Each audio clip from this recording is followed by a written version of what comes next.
Sa pagdating ng dapit hapon, tapos na ang ating mga gawain, tayo'y magpapahinga muna habang tayo naghihintay.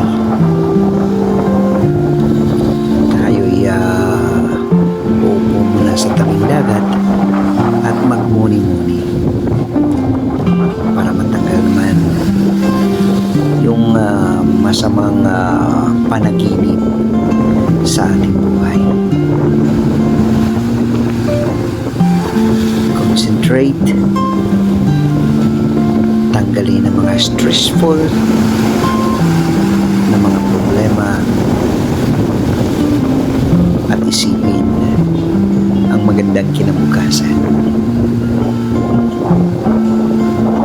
Walang mangyayari sa buhay natin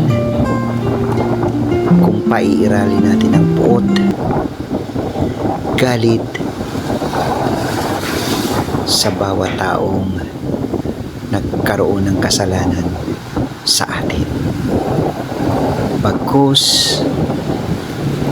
atin po silang patatawarin at ipagpatuloy ang pagkakaisa